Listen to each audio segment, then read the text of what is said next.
The worst gangs in America are not street gangs, not gangs from other countries, but gangs in the form of government. Both sides. And this is for Congress, Senate, everybody in between, and all the way up to president. But here's the thing. It's both Republican and Democrat.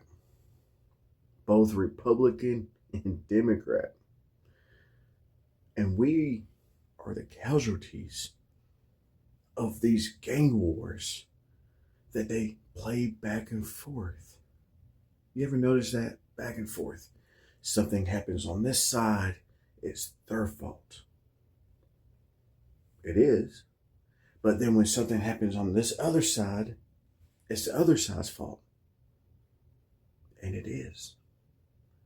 And we're caught in the middle of this while they are instilling fear into us as Americans, but also making us each day more and more dependent on the government. Now, back in the day, back in my dad's day, my grandfather's day, and beyond, people wasn't dependent on the government. But now look at the government and what they have done to us. They have enslaved us where everything is intertwined now with the government. Education, healthcare, the banking system, and everything in between. I didn't see this. I didn't see this till about a week ago. And here's the thing. I voted for Donald Trump. I did. I believed in his message. I thought he was the better of the two evils. I really did. I really thought that he was going to come in and change America, like each and every one of you. But I sit back and I notice that nothing is happening in our favor, but happening in the favor of themselves. Their wants, their needs, not our wants, not our needs. See, Charlie Kirk believed that things could be saved. He believed in the righteous of the right side of the Republican. And most of them are good. I can't sit and say that they're not, because they are. But it was a losing battle. And deep down, I believe Charlie knew that. That's why he was fighting so hard to try to change things for the better.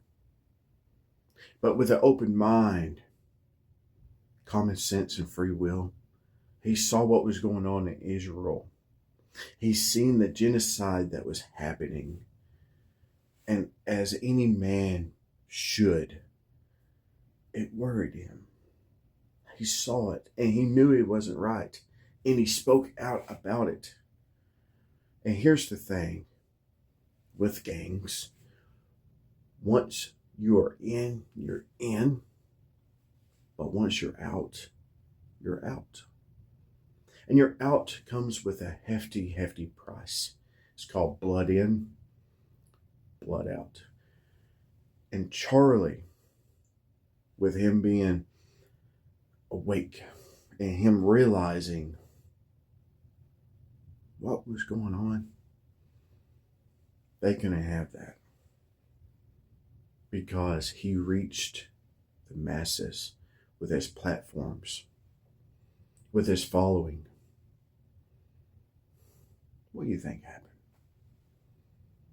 Why do you think Israel, what was it, 3 minutes?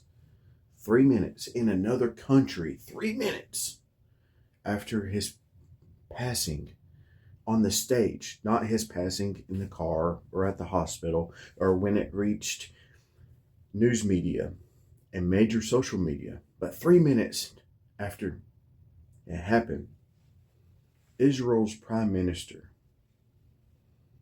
tweeted about it, wrote about it.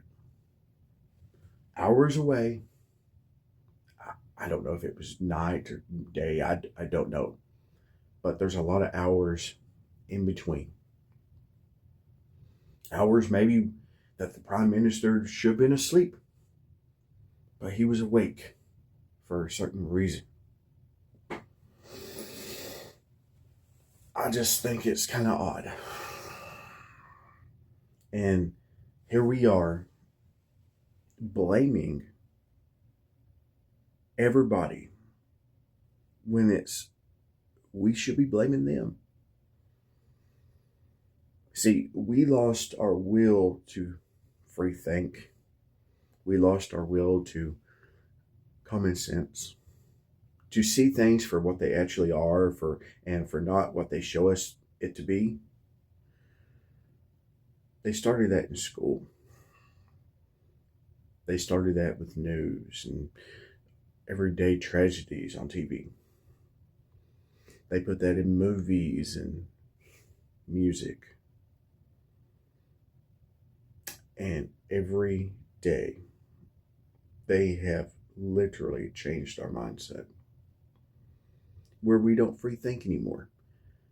They put something on the news and we go with it. And then people like us now, who actually see it for what it is, we're labeled crazy. We're labeled a conspiracist. Are we? Are we? And here's the thing. I had a friend write me the other day. It's no longer going to be the politicians that they come after. They're going to start coming after people like me and others who see things differently, who still have common sense, who still have free will, and see things for what it is.